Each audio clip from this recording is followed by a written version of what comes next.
Olá, no artigo 5º de hoje vamos falar sobre adoção, um ato de amor que muda vidas. O Sistema Nacional de Adoção e Acolhimento foi criado em 2008 e já ajudou a formar muitas famílias. Mas ainda é preciso mais. Acompanhe nosso programa especial de hoje. Quase 10 mil crianças e adolescentes esperam pela chance de ter uma família. Os dados são do Cadastro Nacional de Adoção do Conselho Nacional de Justiça. E é sobre isso que vamos falar no artigo 5º de hoje. Ninguém será obrigado a fazer ou deixar de fazer alguma coisa senão em virtude de lei. E a lei estabelece todos os procedimentos para adoção. Para explicar melhor as inovações que foram feitas nos últimos anos, eu converso com Sandra Silvestre, juíza auxiliar da Corregedoria Nacional de Justiça, e com Hugo Teles, diretor jurídico do Grupo Aconchego e da Associação Nacional de Grupos de Apoio à Adoção. Obrigada por virem aqui até o artigo 5º. Doutor Hugo, eu gostaria de começar falando sobre as mudanças que aconteceram na legislação, tanto em 2009 quanto em 2017. Quais foram as principais alterações? Para resumir, as duas principais mudanças foram a proibição da chamada adoção direta ou adoção intuito personae, que é aquela adoção na qual os genitores escolhem quem serão os pais por adoção. Na verdade, existem ainda algumas hipóteses, mas elas são muito restritas. E se estabeleceu como obrigatoriedade o Cadastro Nacional de Adoção. Até então, ele era um mecanismo desenvolvido pelo Conselho Nacional de Justiça, pelo sistema de justiça, para ligar, ligar as almas. Eu lembro o melhor, até hoje, o melhor conceito do que é o Cadastro Nacional de Adoção, eu ouvi, a doutora Sandra estava presente, foi do ministro João Otávio de Noronha, no lançamento da nova plataforma, quando ele disse que o cadastro é um cadastro de almas. Então, desde 2009, há uma obrigatoriedade. Antes era só um sistema de otimização de funcionamento da justiça.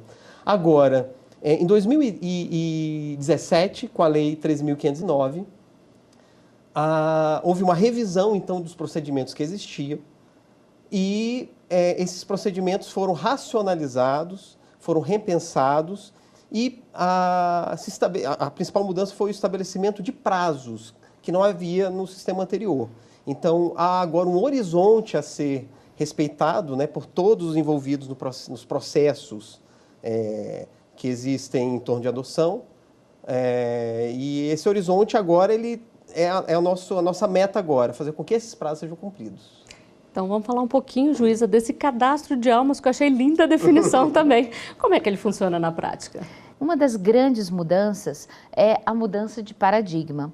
Agora, o cadastro, no passado, o olhar era sempre uma família buscando uma criança. A mudança substancial desse novo cadastro é que a lógica é a criança como sujeito de direito.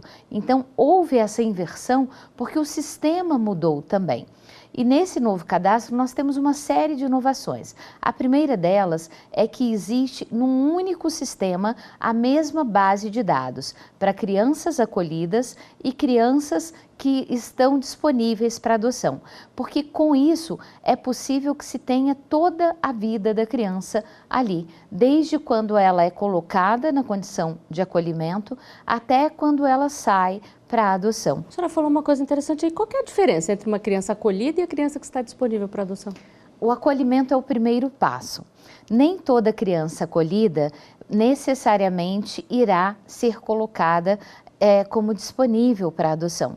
Muitas vezes o acolhimento é temporário, é uma retirada temporária dos pais e depois ela pode voltar para os próprios pais. Ou ainda ela pode ir para a família extensa, que é a família consanguínea dela, quando a família tem condições de recebê-la. Somente em casos excepcionais é que as crianças saem do seu contexto familiar e são colocadas para a família substituta. E quem se cadastra para adotar uma criança ou adolescente tem que passar por todo um procedimento legal. Mas e na prática, como este encontro é promovido? Nós temos uma pergunta feita nas ruas sobre isso. Vamos conferir. Como a justiça escolhe a família ideal para cada criança? Juíza, Como escolher a família ideal? Não existe uma regra, eu sei, não é uma receita de bolo, mas quais são os cuidados? A família ou a pessoa, porque pode ser até por uma única pessoa, né, que pretende adotar, ela tem um passo a passo a ser seguido, né? E o sistema que está mudando, esse novo Cadastro Nacional de Adoção, uma das primeiras coisas que foi necessário mudar é o sistema para que ele se tornasse inteligente. A gente brinca sempre que ele, cada vez mais, busca-se que o sistema nosso seja parecido com o sistema de encontros, né?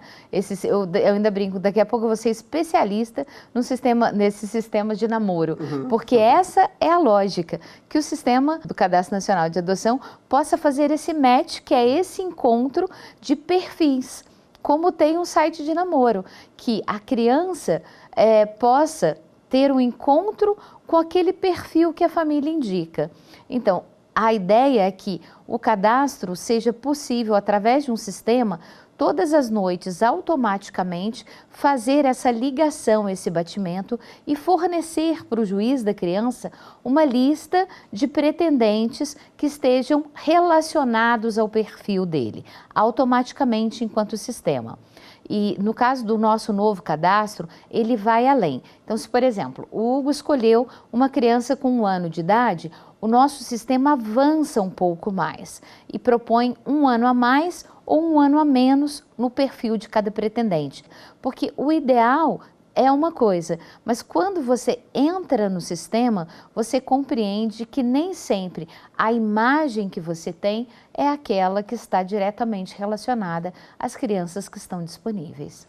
E os cursos de preparação são fundamentais, né, doutor Hugo? As conversas, os cursos, eles servem justamente para preparar quem logo em seguida vai se tornar pai e mãe para os desafios, para enfrentar os preconceitos, os estigmas, mas também para celebrar as alegrias, temos que falar disso também, né? Que é o principal, é o que mais prevalece.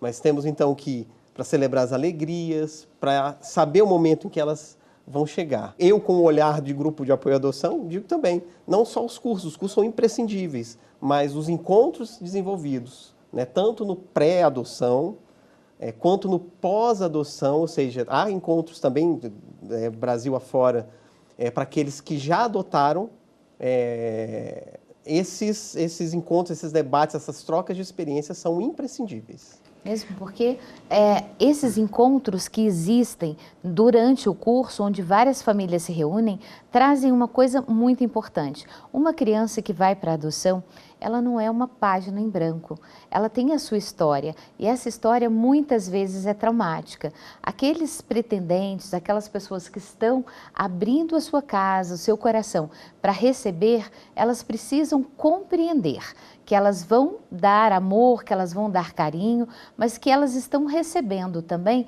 uma nova história para contrapor, para complementar a sua história.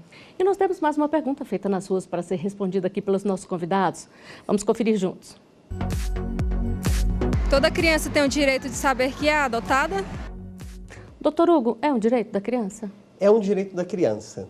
A nova cultura da adoção é tratar o tema com naturalidade. É algo que nós falamos lá em casa, durante o almoço, durante a mesa de jantar, quando saímos de um filme que, por um acaso, abordou o tema. E pela lei, a criança tem direito a saber quem são os pais biológicos dela?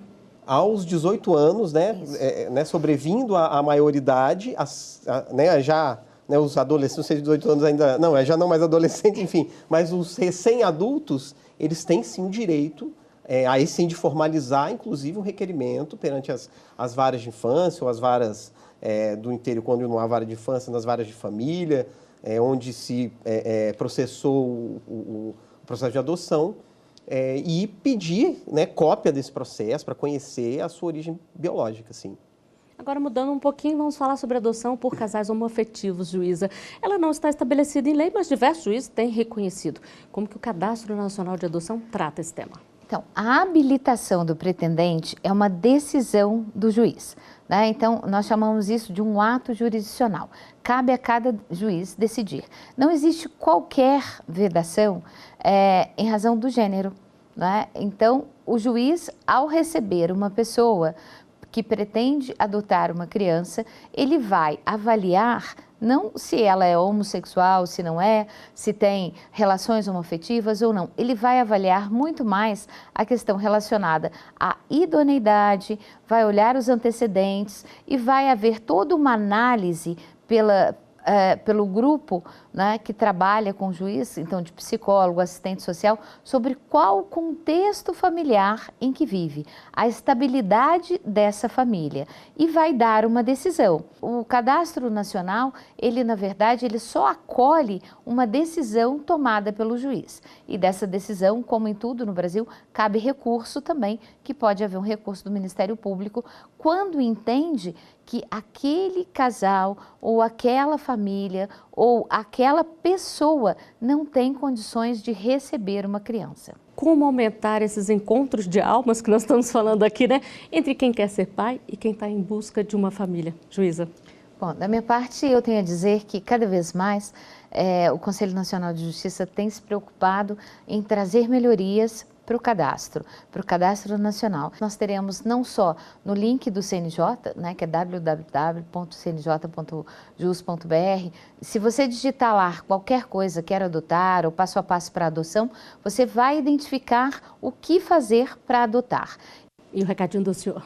Bom, eu convido todos aqueles que pensam em se tornar pai ou mãe por adoção, que ainda estão em dúvida, que procurem os grupos de apoio à adoção Brasil afora.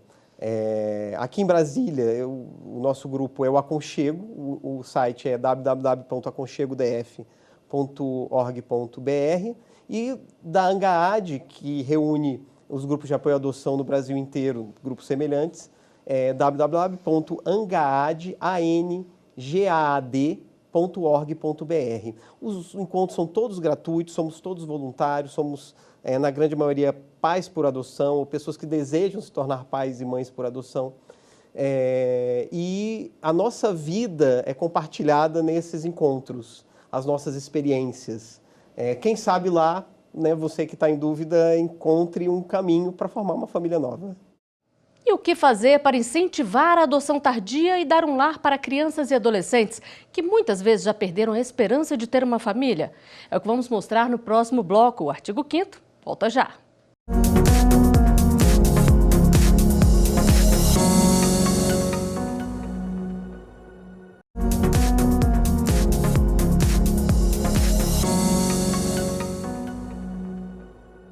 Estamos de volta com o artigo 5º e vamos mostrar agora campanhas feitas em vários tribunais do país para incentivar a adoção tardia. Dados atuais do Cadastro Nacional de Adoção mostram que, de um lado, quase 10 mil crianças e adolescentes esperam uma família. Do outro, cerca de 46 mil pessoas aguardam ansiosas na fila da adoção. O que explica esse desencontro? Acompanhe. Por que esta conta não fecha? A explicação está nas exigências. É que muitos pretendentes só querem adotar bebês e com isso perdem a chance de conhecer e formar família com crianças maiores. Uma situação que começa a mudar com uma iniciativa que já ganhou a adesão de vários tribunais do país e que você vai conhecer no programa de hoje. Vamos ver antes onde esse tema se encaixa na Constituição Federal. A nossa Constituição estabelece que todos são iguais perante a lei, sem distinção de qualquer natureza e garante, entre outras coisas, o direito à vida. Aqui no estúdio eu converso com Iberê de Castro Dias, que é juiz assessor da Corregedoria Geral de Justiça e integrante da Coordenadoria da Infância e Juventude do Tribunal de Justiça de São Paulo, e com Walter Gomes, psicólogo-chefe da área de adoção da Vara da Infância e Juventude do Tribunal de Justiça do Distrito Federal e Territórios. Obrigada pela presença de vocês. Juiz Iberê, a Constituição garante o direito à vida, a liberdade, a igualdade. Isso passa pela segurança de ter uma família? Sem dúvida nenhuma, essa previsão do artigo 5º da Constituição, quando trata do direito à vida e, eventualmente, também, de alguma forma, do direito à saúde, embute aí o direito à convivência familiar, que depois vem mais detalhado em outros artigos da Constituição, especialmente no artigo 227, mas, sem dúvida nenhuma, a base disso tudo é o artigo 5º da Constituição. Doutor Walter, e no início do programa a gente falou de uma conta que não fecha. Por que tantos pretendentes têm exigências tão complexas? De fato, as famílias que se habilitam apresentam exigências muito elevadas, via de regra optam por perfis bastante restritos. E aquela criança de idade mais avançada, pré-adolescentes, adolescentes, grupos de irmãos, acabam, infelizmente, sendo renegados e o drama da privação de convivência familiar e de afeto permanece. E temos que mudar esse panorama e um programa como esse é capaz de operar milagres. Bom, e a gente tem exemplos bons, ainda bem, né? Nós vamos mostrar um agora. Quem também participa do programa é o Fábio Henrique Santana. Fábio tem 6 filhos e vai contar pra gente um pouquinho dessa história. É uma turminha boa, né, Fábio? É verdade, é uma grande turma. Nós casamos, eu e minha esposa, e tivemos inicialmente uma filha biológica.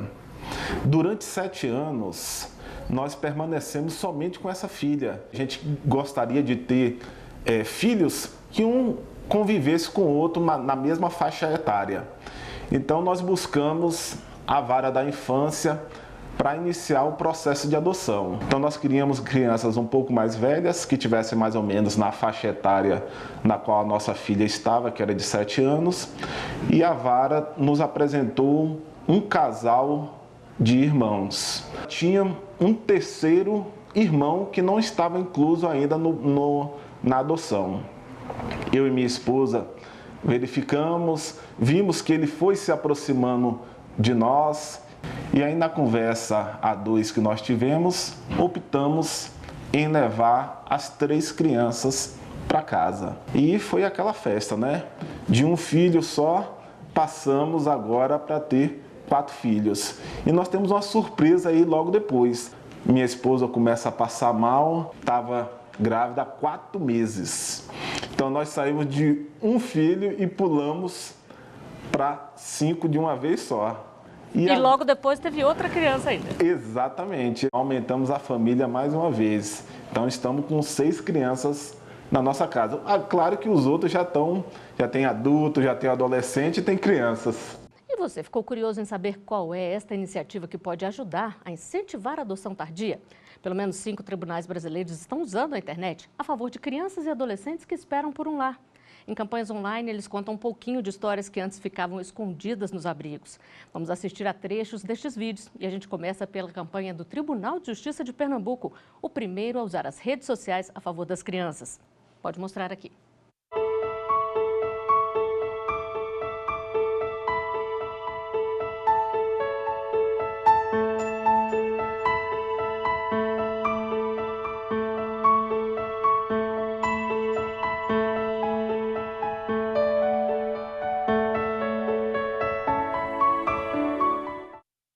Bom, o tempo é curto, não deu para ver muitas fotos, mas essa campanha fica no site do tribunal, de forma a incentivar, a divulgar crianças que antes ficavam nos abrigos. Queria ver o que vocês acham desse tipo de campanha, doutor Iberê. Esse tipo de campanha tem se mostrado de extrema valia primeiro para dar visibilidade a essas crianças, a esses adolescentes. Esse eu acho o ponto principal.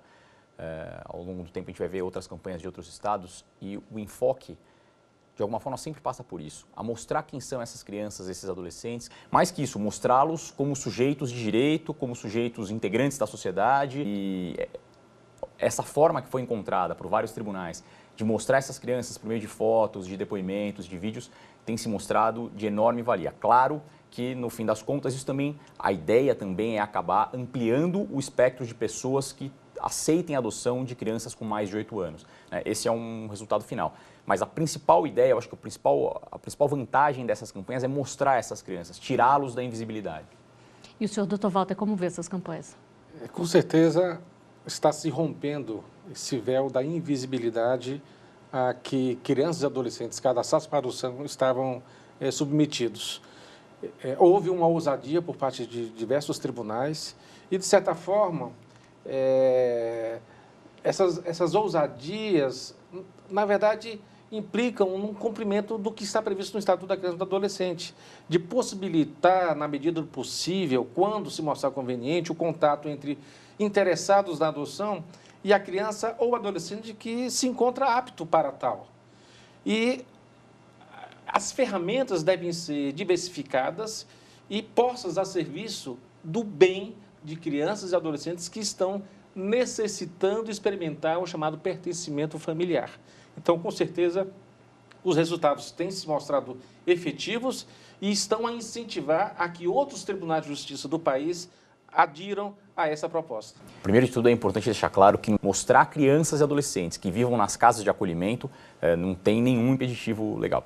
Um ponto importante é, justamente como ele estava tratando, é saber se a criança está preparada para aquilo. Um bom trabalho psicossocial tem condições de avaliar se aquela criança ou aquele adolescente tem condições de participar de um projeto como esse e encarar a participação no projeto de forma positiva, independentemente do resultado final. Vamos nos emocionar mais um pouco? O Tribunal de Justiça de São Paulo fez um vídeo em que as crianças brincam de apresentadores e, sugestivamente, dão boa noite. A ideia é incentivar que elas tenham um lar onde possam receber o boa noite das próprias famílias todos os dias. Vamos conferir aqui. Boa noite. Boa noite. Boa noite. Boa noite. Boa noite. Boa noite. Boa noite. Boa noite. Boa noite. Boa noite.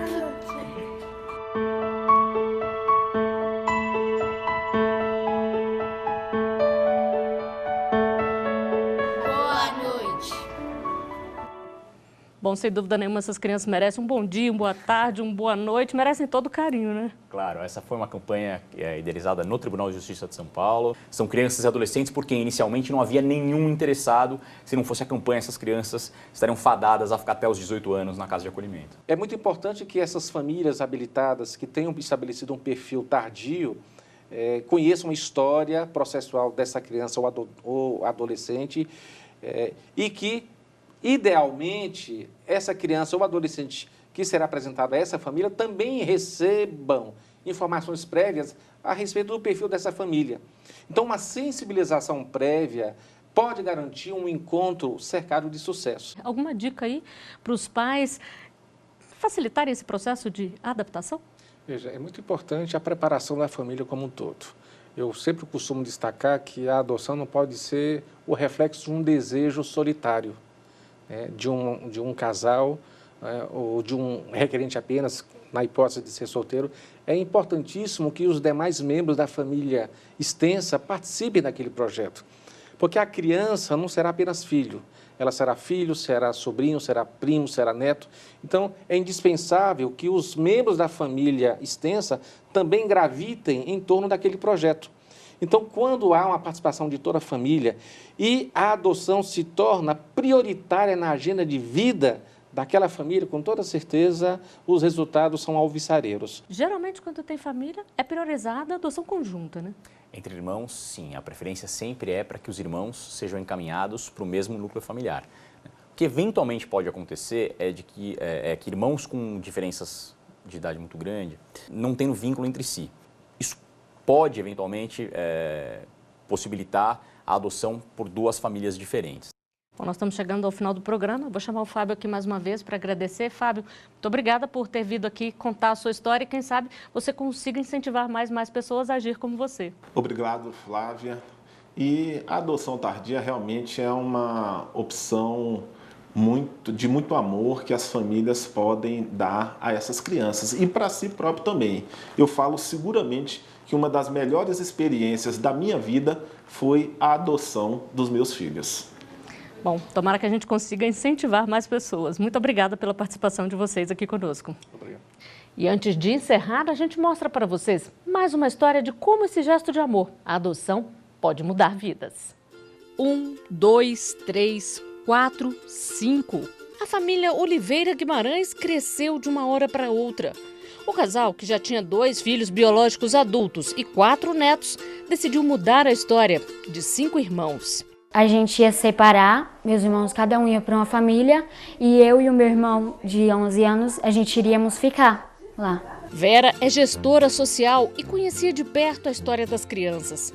O marido Adalberto sempre defendeu que irmãos não deveriam ser separados. Naquele momento chegou a oportunidade de eu viver aquilo que eu falava. Então eu disse a ela, eu não concordo.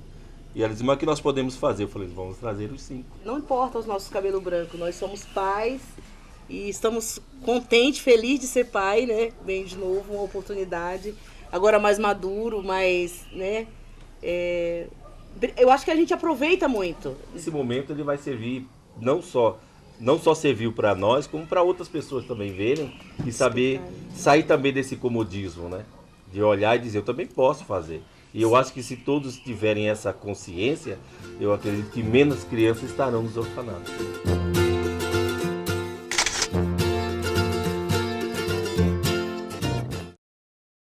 Gostou das campanhas e quer ver mais? Entre nos sites dos tribunais. E assim, a gente encerra esta série especial do Artigo 5º. Na próxima semana tem programa inédito para você. Acompanhe nossa programação também pela internet, no site da TV Justiça ou no canal do YouTube. Muito obrigada pela companhia e até o próximo Artigo 5º. Tchau!